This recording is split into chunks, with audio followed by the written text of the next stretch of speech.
রাস্তার জন্য ঠিকমতো আসতে পারছে না রাজ্য জ্বালানি, বিশেষ করে পেট্রোল। ফলে খাদ্য দপ্তরের নির্দেশে পেট্রোল দেওয়ার ক্ষেত্রে রেশনিং ব্যবস্থা চালু হয়।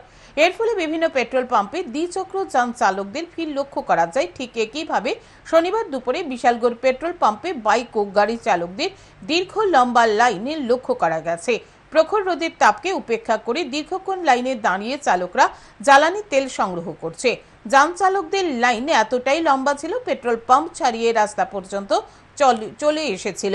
রাস্তায় গাড়ি চালকদের লাইন থাকায় আগরতলা সাবরুম জাতীয় সড়কে দীর্ঘ সময় ধরে বন্ধ হয়ে পড়েছে গাড়ি চলাচল। জ্বালানি তেলের জন্য গাড়ি চালকদের লাইনের ভিড় সামাল দিতে বিশালগড়ের ট্রাফিক পুলিশ কর্মীরাও চেষ্টা চালিয়ে যাচ্ছে, কিন্তু কোনো কিছুতেই এই ভিড়ই সামাল দিতে পারছে না।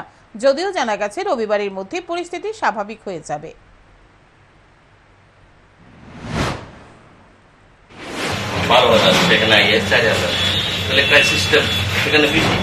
কাস্টমার বেশি, যোগান কম, যার ধরুন আমাদের এই গেল অবস্থা।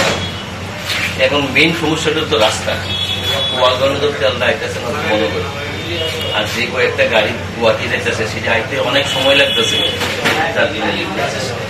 একটা বাইকে কত তেল দেওয়া হইতেছে? 200 টাকা, 200 টাকা মানে রেশনিং যে ব্যবস্থাটা।